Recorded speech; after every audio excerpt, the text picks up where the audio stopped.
We have more messages from the star guides, the star beings today, and they've been calling this a transmission since last night. And I believe it's a transmission in the sense of, yes, they are transmitting messages through me to us, the collective. But if you think about the transmission of a car, its purpose is to bring power from the engine to the wheels using gears to adjust speed, etc. So these star guides and star beings are helping bring us power from source, the universe, to power our vehicle, to spin our wheels. So looking at this metaphor, the star beings are bringing us truth, universal truth, potential energies we can work with, and predicted outcomes. Those are the bits of information that are being transmitted from source, bringing us the energy and opportunity to change our lives, to spin our wheels in a different direction, to really get things moving in the way that we wish for them to. I just feel like there's a lot of us hoping and wishing for change.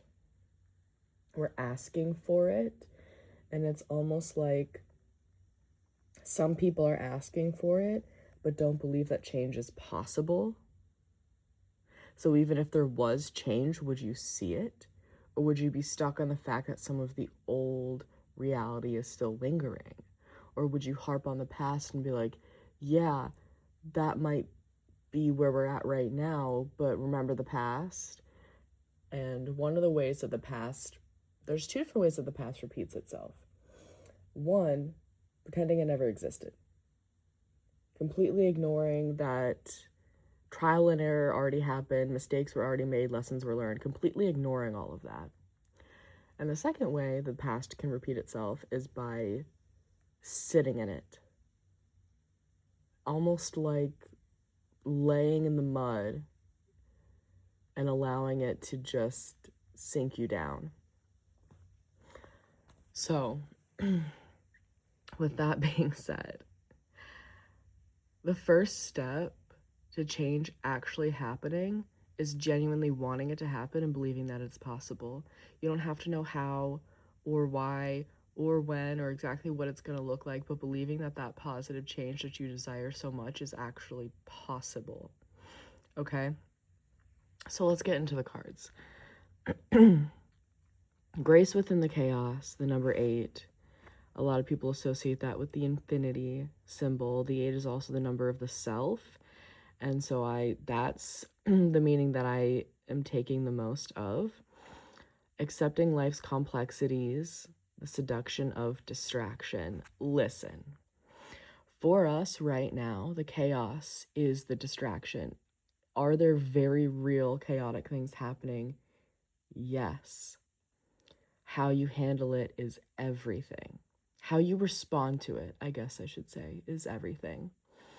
So in this world that we live in, so the star beings are they're talking politics, I'm going to be straight up. And they're talking world events, and they're talking the chaos that everybody is very concerned about.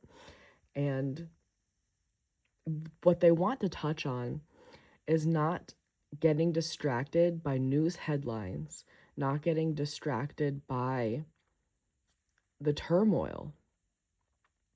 What we can and should be focused on is our role on this planet. This planet is a community. What space are you taking up? What space are you occupying? Are you occupying a space of fear, of lack, of chaos, destruction? Are you spending your time focused on those things? Or are you ready to be the change that you know is possible? Because look, we can ask people in authoritative positions to bring us the change that we know we need. We see it clearly. And we're asking ourselves, why don't they see it? Honey, they do. They see it. They choose differently. We can ask them for it all we want, but they've made it very clear that they don't want to bring it to us. So what do? We create it for ourselves. The future, the change that we desire, we have to start making it. We have to start building it. And if we stay consumed by the chaos, we cannot create what it is that we need so bad. So with the 8 being the number of self here, there's 8 on my screen right below that number 8 as well. More confirmation. With that 8, that self message, focusing on you and not necessarily in a selfish, ignore the world type of way. Focus on your role. Focus on your potential. What gifts do you bring to the table? What are your strengths? Where can you start to show up in a way that feels good for you, a way that you're passionate about, that also serves the community in a way that gives back, a way that starts to build a structure from the heart space. You're building something from the energy of positive change. You see what needs to be done, and you start to take small actions, little choices throughout your life that feed into that energy that we need more of. That could be compassion, it could be unity, it can be courage, confidence, healing.